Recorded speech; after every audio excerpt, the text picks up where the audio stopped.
किसी ने बड़ी कमाल की बात कही है कि आज इंसान इतनी तरक्की कर चुका है कि वह सब कुछ कॉपी कर सकता है, लेकिन भगवान का दिया हुआ केवल नसीब और किस्मत ही ऐसी चीज है जिसे वह कभी कॉपी नहीं कर पा रहा है। नमस्कार दोस्तों, मैं हूं दीपक कुमार, आपका स्वागत करता हूं अपने आरजीएम यूट्यूब क्लासेज में।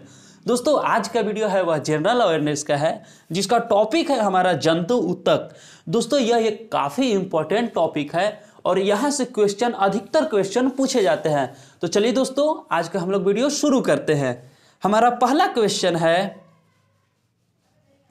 हिस्टोलॉजी शब्द का सर्वप्रथम प्रयोग किसने किया था? तो बताइए दोस्तों, जो हिस्टोलॉजी शब्द होता है उसका सर्वप्रथम प्रयोग किसने किया था? हमारा ऑप्शन ए है मेयर, ऑप्शन बी है स्लाइडे, ऑप्शन सी है रॉबर्ट हुक और ऑप्शन डी है मैमन।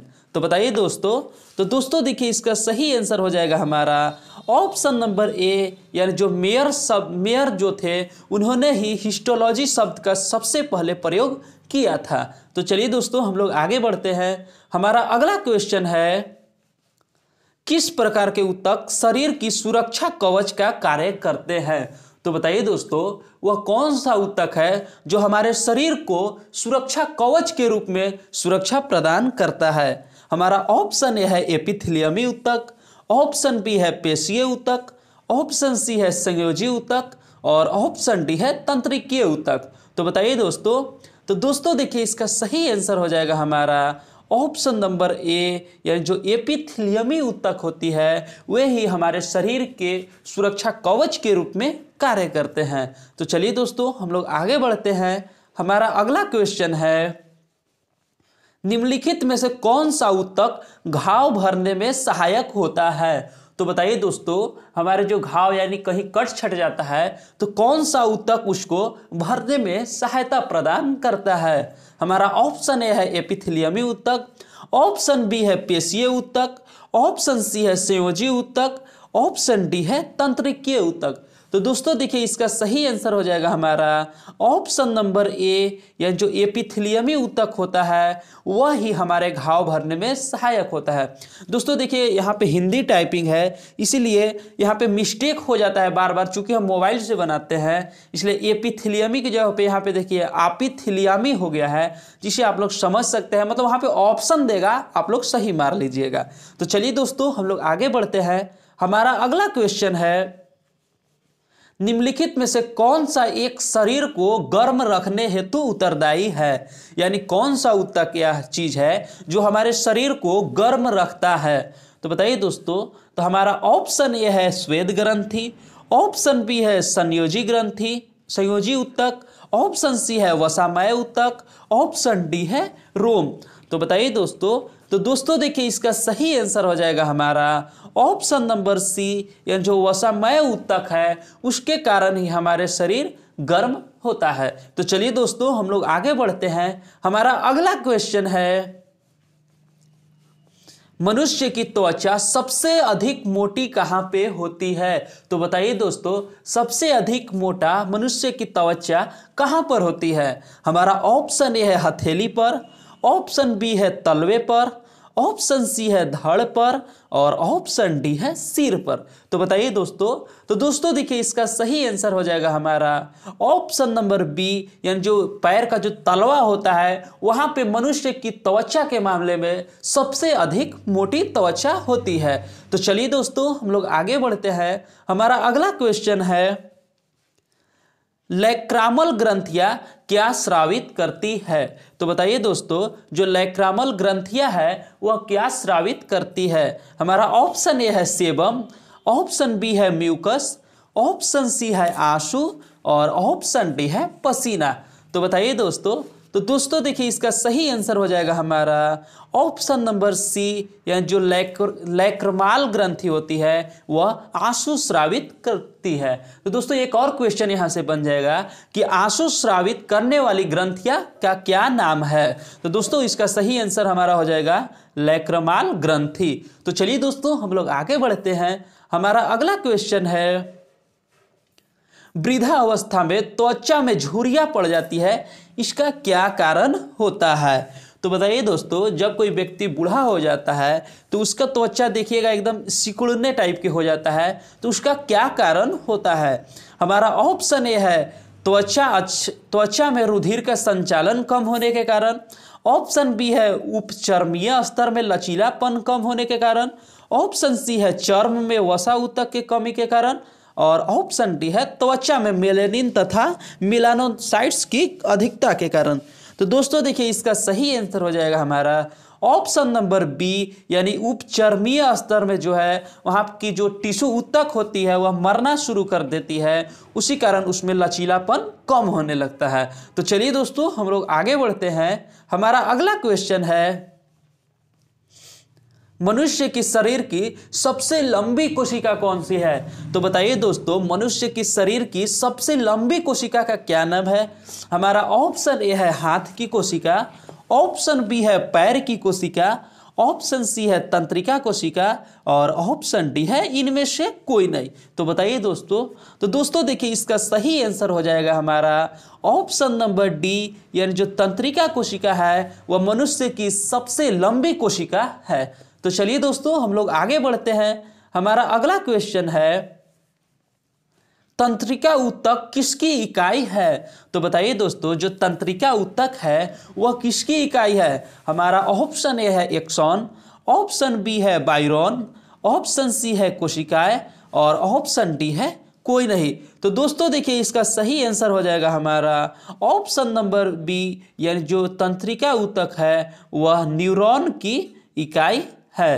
तो चलिए दोस्तों, हम लोग आगे बढ़ते हैं। हमारा अगला क्वेश्चन है, संवेदना का चालन शरीर के एक भाग से दूसरे भाग में किसके द्वारा संचालित होता है? तो बताइए दोस्तों, संवेदना का जो संचालन होता है वह एक भाग से दूसरे भाग में भेजने के लिए कौन सा अंग हमारा संचालित करता है?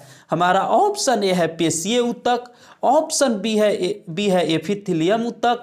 ऑप्शन सी है संयोजी ऊतक। और ऑप्शन डी है तंत्रिका ऊतक। तो दोस्तों देखिए, इसका सही आंसर हो जाएगा हमारा ऑप्शन नंबर डी, यानी तंत्रिका ऊतक जो है वह संवेदना का चालन शरीर का एक भाग से दूसरे भाग में करता है। तो चलिए दोस्तों, हम लोग आगे बढ़ते हैं। हमारा अगला क्वेश्चन है, लिंगामेंट एक रचना है जो किसे जोड़ती है? यानी लिंगामेंट एक रचना है, वह कौन कौन से जोड़ को जोड़ती है? हमारा ऑप्शन ए है अस्थिया को पेशिया से।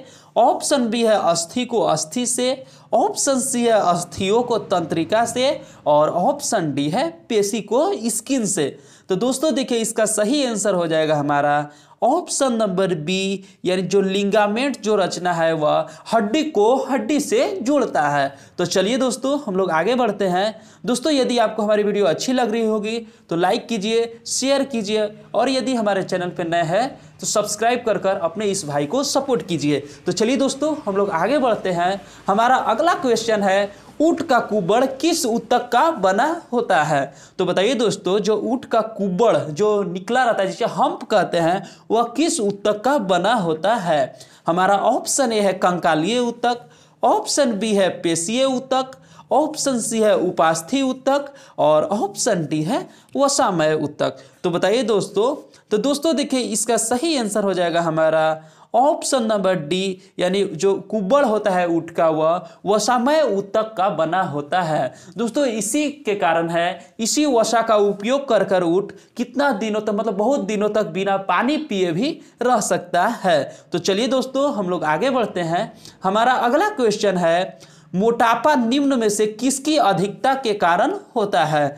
तो बताइए दोस्तों, जो मोटापा है वह निम्न में से कौन सा जो है अधिक हो जाने के कारण होता है? हमारा ऑप्शन ए है शर्करा। ऑप्शन बी है वसा ऊतक। ऑप्शन सी है सुक्रोज। और ऑप्शन डी है ग्लूकोज। तो बताइए दोस्तों। तो दोस्तों देखिए, इसका सही आंसर हो जाएगा हमारा ऑप्शन नंबर बी, यानी वसा ऊतक के अधिक होने के कारण हमारे शरीर में मोटापा आने लगती है। तो चलिए दोस्तों, हम लोग आगे बढ़ते हैं। हमारा अगला क्वेश्चन है, मास्ट कोशिकाएं कहाँ पाई जाती है? तो बताइए दोस्तों, जो मास्ट कोशिकाएं होती है वह कहाँ पाई जाती है? हमारा ऑप्शन ए है संयोजी ऊतक में। ऑप्शन बी है पेशी ऊतक में। ऑप्शन सी है तंत्रिका ऊतक में और ऑप्शन डी है रुधिर ऊतक में। तो बताइए दोस्तों, तो दोस्तों देखिए इसका सही आंसर हो जाएगा हमारा ऑप्शन नंबर ए, यानी संयोजी ऊतक में मास्ट कोशिकाएं पाई जाती है। तो चलिए दोस्तों हम लोग आगे बढ़ते हैं। हमारा अगला क्वेश्चन है, फेफड़े को ढकने वाले आवरण क्या कहलाता है? तो बताइए दोस्तों, जो फेफड़ा को ढकता है वो एक आवरण होता है उसके ऊपर, उसे हम लोग क्या कहते हैं?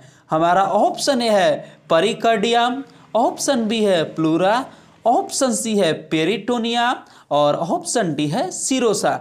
तो बताइए दोस्तों, तो दोस्तों देखिए इसका सही आंसर हो जाएगा हमारा ऑप्शन नंबर बी, यानी जो प्लूरा होती है वही फेफड़ा को ढकने का कार्य करती है। तो चलिए दोस्तों हम लोग आगे बढ़ते हैं। हमारा अगला क्वेश्चन है, दांत मुख्य रूप से किसके बने होते हैं? तो बताइए दोस्तों, दांत मुख्य रूप से किस चीज़ के बने होते हैं? हमारा ऑप्शन ए है एनामिल के, ऑप्शन बी है डेंटाइन के, ऑप्शन सी है मज्जा के, ऑप्शन डी है इंडोनोटोब्लास्ट के।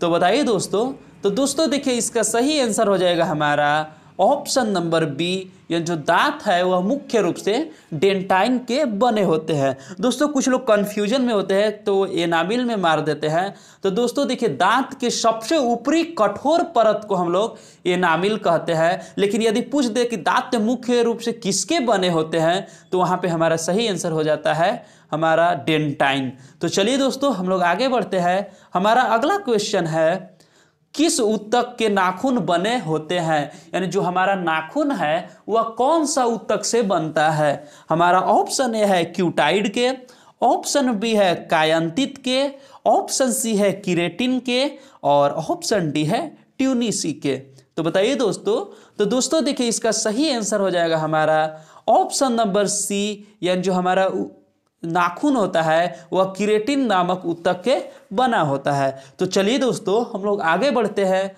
हमारा अगला क्वेश्चन है, जन्म के बाद मानव के किस ऊतक में कोई कोशिका विभाजन नहीं होता है? तो बताइए दोस्तों, जन्म के बाद कौन सा ऐसा मानव के ऊतक है जिसमें कोई कोशिका विभाजन नहीं होता है? हमारा ऑप्शन ए है कंकाल, ऑप्शन बी है तंत्रिका, ऑप्शन सी है संयोजी और ऑप्शन डी है जनन। तो बताइए दोस्तों, तो दोस्तों देखिए इसका सही आंसर हो जाएगा हमारा ऑप्शन नंबर बी, यानी तंत्रिका कोशिका में जन्म के बाद से भी कभी भी विभाजन नहीं होता है। तो चलिए दोस्तों हम लोग आगे बढ़ते हैं। हमारा अगला क्वेश्चन है, प्लाज्मा में जल का कितना प्रतिशत भाग होता है? तो बताइए दोस्तों, जो प्लाज्मा हमारा है, रक्त के तरल भाग को प्लाज्मा कहते हैं, उसमें जल का कितना प्रतिशत भाग होता है? हमारा ऑप्शन ए है 60%, ऑप्शन बी है 70%, ऑप्शन सी है 80% और ऑप्शन डी है 90%। तो बताइए दोस्तों, तो दोस्तों देखिए इसका सही आंसर हो जाएगा हमारा ऑप्शन नंबर डी, यानी प्लाज्मा में जल का 90% भाग पाया जाता है। तो चलिए दोस्तों हम लोग आगे बढ़ते हैं। हमारा अगला क्वेश्चन है, रक्त क्या होता है? तो बताइए दोस्तों, रक्त क्या होता है, यानी कौन सा ऊतक होता है? हमारा ऑप्शन ए है एक संयोजी ऊतक, ऑप्शन बी है एक उपकलित ऊतक, ऑप्शन सी है दोनों और ऑप्शन डी है इनमें से कोई नहीं। तो देखिए दोस्तों, जो रक्त होता है वह हमारा एक संयोजी ऊतक होता है, यानी इसका ऑप्शन नंबर ए सही हो जाएगा। तो चलिए दोस्तों आज के लिए बस इतना ही। दोस्तों यदि आपको हमारी वीडियो अच्छी लगी होगी तो लाइक कीजिए, शेयर कीजिए और यदि चैनल पर नए हैं तो सब्सक्राइब कीजिए। तो चलिए दोस्तों मिलते हैं आपसे अगले वीडियो में, तब तक के लिए जय हिंद, जय भारत, वंदे मातरम।